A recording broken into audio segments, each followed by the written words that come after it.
আসসালামু আলাইকুম, স্বাগত জানাচ্ছি আরটিভির মধ্যাহ্নের সংবাদে। আপনাদের সঙ্গে আছি আমি সিনথিয়া রহমান।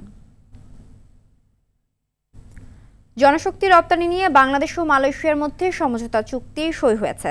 বাংলাদেশ সময় সকাল 10:30টার দিকে বাংলাদেশের পক্ষে প্রবাসী কল্যাণ ও বৈদেশিক কর্মসংস্থান মন্ত্রী ইমরান আহমদ ও মালয়েশিয়ার মানব সম্পদ মন্ত্রী দাতুক শেরি এম শারাভানান এ চুক্তি সই করেন। মালয়েশিয়ার কুয়ালালামপুরে একটি হোটেলে এ চুক্তি সইয়ের আয়োজন করা হয়। এর আগে উপলক্ষে সকালে মালয়েশিয়া পৌঁছান প্রবাসী কল্যাণমন্ত্রী ইমরান আহমদ। সেখানে বাংলাদেশের হাই কমিশনার মোহাম্মদ গোলাম সারওয়ার, শ্রম কাউন্সিলর জহিরুল ইসলাম সহ মালয়েশিয়া আওয়ামী লীগের ও কমিউনিটি নেতারা তাকে ফুলের শুভেচ্ছা দিয়ে স্বাগত জানান।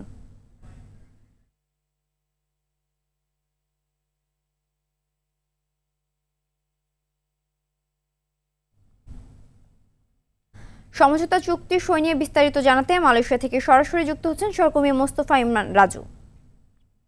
রাজু, এ চুক্তি সইয়ের মধ্য দিয়ে বাংলাদেশের জনশক্তি রপ্তানি নিয়ে কি কি বিষয় উঠে এসেছে? মূলত কি ধরনের সুবিধা পেতে যাচ্ছে বাংলাদেশ?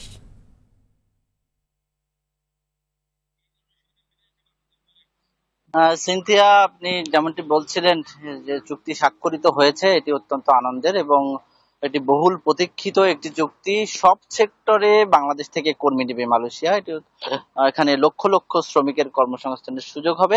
এই চুক্তিতে এখনো পর্যন্ত কি রয়েছে, কি কি কত টাকা খরচ হবে, কিংবা কি কি শর্ত মেনে এই চুক্তিটি সম্পাদন করা হয়েছে, এ বিষয়ে এখনো আমরা বিস্তারিত জানতে পারিনি। আমরা মন্ত্রী মহোদয় যেখানে আছেন তার খুব কাছাকাছি অবস্থান করছি। আমরা কিছুক্ষণ পর হয়তো মন্ত্রী মহোদয়ের দেখা পাবো এবং আমরা চেষ্টা করব তার সঙ্গে এ বিষয়ে আরো বিস্তারিত জানতে।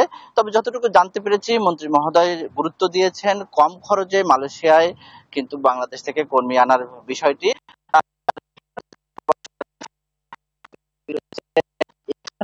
অনেক মানুষ রয়েছেন এখনো যারা বৈধতার আওতায় আসতে পারেনি, যারা জেলখানায় আটকে রয়েছেন। এই মানুষগুলোকে হয় দ্রুত দেশে ফিরিয়ে নিয়ে যাওয়া, অথবা তাদেরকে এখানে এই বৈধতার আওতায় এনে, লিগালাইজেশনের আওতায় এনে তাকে এখানে কাজ করার সুযোগ দেয়া। তো মন্ত্রী মহোদয়ের যে চুক্তি সম্পাদন হয়েছে, এই চুক্তি একটি ঐতিহাসিক চুক্তি বলে এখানকার প্রবাসীরা মনে করছেন। আমরা কিছুক্ষণ বাদে মন্ত্রী মহোদয়ের সঙ্গে দেখা করব, তখন বিস্তারিত জেনে আমি আপনাদেরকে জানাতে পারবো যে এই চুক্তিতে আরো কি কি শর্ত রয়েছে এবং কি কি শর্ত মেনে এই চুক্তি সম্পাদন হবে এবং কবে নাগাদ শ্রম বাজার খুলবে, কবে থেকে শ্রমিক আসতে পারবে। তো সিনথিয়া, মালয়েশিয়ার রাজধানী কুয়ালালামপুর থেকে আমার কাছে এই ছিল মোটামুটি সবশেষ। ধন্যবাদ। এতক্ষণ মালয়েশিয়া থেকে জানাচ্ছিলেন সহকর্মী মোস্তফা ইমরান রাজু। করোনা ভাইরাস নিয়ন্ত্রণে আজ থেকে দেশে শুরু হচ্ছে বুস্টার ডোজ। প্রথম পর্যায়ে সম্মুখ সারিদের ব্যক্তিদের বুস্টার ডোজের আওতায় আনা হবে। পরে যারা করোনার টিকার 2 ডোজ নিয়েছে পর্যায়ক্রমে তারাও পাবেন এই টিকা। তবে এর জন্য নতুন করে আর সুরক্ষা অ্যাপে নিবন্ধন করার প্রয়োজন হবে না বলে জানিয়েছে স্বাস্থ্য অধিদপ্তর।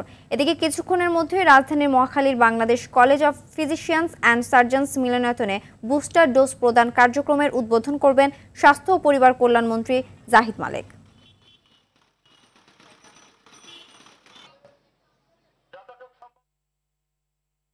দর্শক, রাজধানী Mohakhali Bangladesh college of physicians and surgeons মিলনায়তনে আছেন সহকর্মী রায়হান শোভন। সরাসরি চলে যাচ্ছি সেখানে। আর রায়হান, কোভিডের বুস্টার ডোজের উদ্বোধন অনুষ্ঠান কি শুরু হয়েছে কিনা?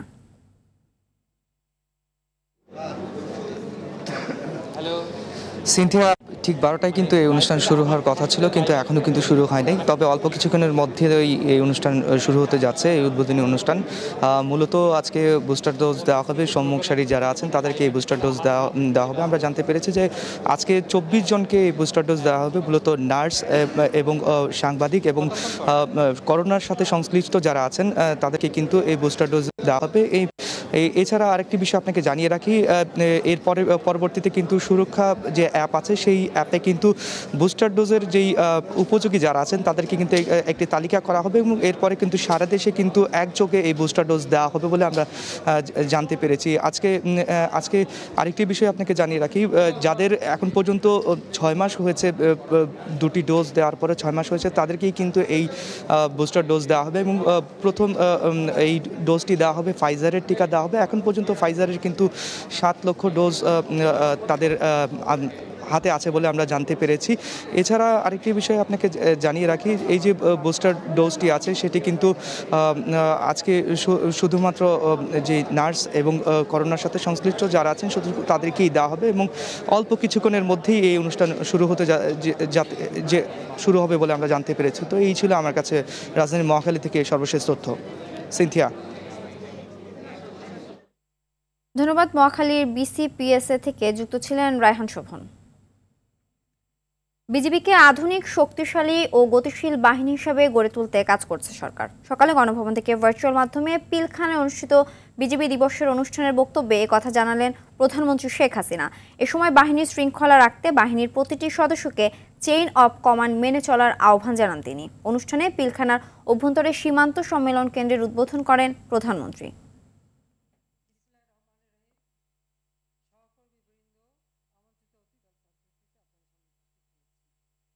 এবং বর্ডার গার্ড বাংলাদেশকে একটি যুগোপযোগী আধুনিক বাহিনী হিসেবে গড়ে তুলতে ব্যাপক পরিকল্পনা গ্রহণ করি এবং তা এখনও বাস্তবায়ন করে যাচ্ছি। এই বাহিনীকে আরও শক্তিশালী এবং গতিশীল করার লক্ষ্যে বাংলাদেশের দায়িত্বপূর্ণ এলাকা পুনর্বিন্যাস করে 5 জন অতিরিক্ত মহাপরিচালকের নেতৃত্বে 5টি রিজিয়নে বিভক্ত করা হয়েছে। বর্ডার গার্ড বাংলাদেশকে আধুনিক সীমান্তরক্ষী বাহিনী হিসেবে রূপান্তরের নিমিত্তে বর্ডার গার্ড বাংলাদেশ ভিশন 2041-এর পরিকল্পনাও আমরা গ্রহণ করেছি। ব্রাহ্মণবাড়িয়ার নবীনগরে নাটঘর ইউনিয়ন পরিষদ নির্বাচনে চেয়ারম্যান প্রার্থী এরশাদুল হক ও তার সহযোগী বাদল সরকারকে গুলি করে হত্যার ঘটনায় মামলা করা হয়েছে। গেল শনিবার রাতে নিহত এরশাদুলের বাবা নাটঘর ইউপি চেয়ারম্যান আবুল কাশেমের করা মামলাটি নথিভুক্ত করে পুলিশ। মামলায় 15 জনের নাম উল্লেখ করে এবং অজ্ঞাত কয়েকজনকে আসামি করা হয়েছে।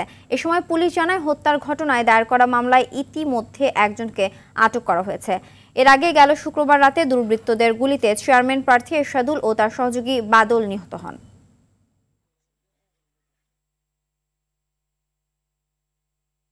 উত্তরে জেলা পঞ্চগড়ে তাপমাত্রা 1 অঙ্কের ঘরে নেমে এসেছে। ভোর 6টায় এই জেলার সর্বনিম্ন তাপমাত্রা 9.6 ডিগ্রি সেলসিয়াস রেকর্ড করেছে তেঁতুলিয়া আবহাওয়া অফিস।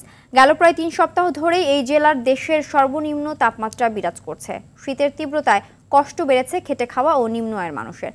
অনেকে খড়কুটো জ্বালিয়ে শীত নিবারণের চেষ্টা করছেন। চলতি মাসের শেষ দিকে হিমালয়ের পাশের এই জেলায় তীব্র শৈত্যপ্রবাহের আভাস দিয়েছে আবহাওয়া অফিস। দিনাজপুরেও কষ্টের দিন কাটছে গরিব, অসহায় ও খেটে খাওয়া মানুষের।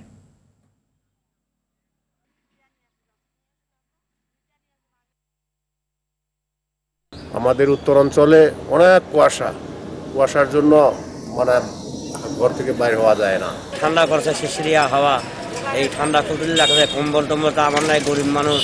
বাতাস খুব চলতেছে, ঠান্ডা হাওয়া, এভাবে আমাদেরকে চলতে হবে। পেটের দায় বাইরে হয়েছে বাড়ি থেকে। আন্তর্জাতিক সংবাদ। করোনার টিকা বিরোধী বিক্ষোভে উত্তাল ইউরোপ। যুক্তরাজ্যে বিক্ষোভ চলাকালে নিরাপত্তা বাহিনীর সঙ্গে সংঘর্ষে জড়িয়ে পড়েন আন্দোলনকারীরা। এছাড়া করোনা মোকাবেলায় সরকারি নিষেধাজ্ঞার বিরুদ্ধে বিক্ষোভ হয়েছে ফ্রান্স, স্পেন ও ইতালিতে। এদিকে সংক্রমণ বাড়তে থাকায় বড়দিনের আগেই নেদারল্যান্ডসে কঠোর লকডাউনের ঘোষণা দিয়েছে দেশটির সরকার। অন্যদিকে বিদ্যুৎ গতিতে ছড়িয়ে পড়া করোনার নতুন ধরন অমিক্রন 24 দিনে 89 দেশে পৌঁছে যাওয়ায় সতর্কতা জারি করেছে বিশ্ব স্বাস্থ্য সংস্থা। এদিকে গেল 24 ঘন্টায় সারা বিশ্বে করোনায় আক্রান্ত হয়ে মারা গেছেন 5000-এর বেশি মানুষ। একই সময়ে ভাইরাসটিতে নতুন করে আক্রান্তের সংখ্যা নেমে এসেছে প্রায় 5.5 লাখে। খেলার সংবাদ। সাফ অনূর্ধ্ব 19 নারী চ্যাম্পিয়নশিপের ফাইনালে ওঠার লক্ষ্য নিয়ে গ্রুপ পর্বের শেষ ম্যাচে আজ শ্রীলঙ্কার মুখোমুখি হবে স্বাগতিক বাংলাদেশ। কমলাপুর বীরশ্রেষ্ঠ সিপাহী মোস্তফা কামাল স্টেডিয়ামে খেলাটি শুরু হবে সন্ধ্যা 7টায়। 3 ম্যাচের 2টিতে জয় ও 1টি ড্রতে নেপালের সঙ্গে পয়েন্ট টেবিলের শীর্ষে বাংলাদেশ। এ ম্যাচে 1 পয়েন্ট পেলেই ফাইনাল নিশ্চিত হবে লাল সবুজের কিশোরীদের। বিপরীতে টুর্নামেন্টের 3 ম্যাচে 1 পয়েন্টও অর্জন করতে পারেনি শ্রীলঙ্কা। এ ম্যাচে ন্যূনতম সম্মান নিয়ে বিদায়ী লক্ষ্য লঙ্কান কিশোরীদের। মধ্যাহ্নের সংবাদে পর্যন্ত। সবশেষ সংবাদ জানতে যে কোনো মোবাইল ফোন থেকে 24141 নম্বরে ডায়াল করুন। দুপুরের সংবাদ 2:45 দেখার আমন্ত্রণ রইল। ধন্যবাদ সবাইকে।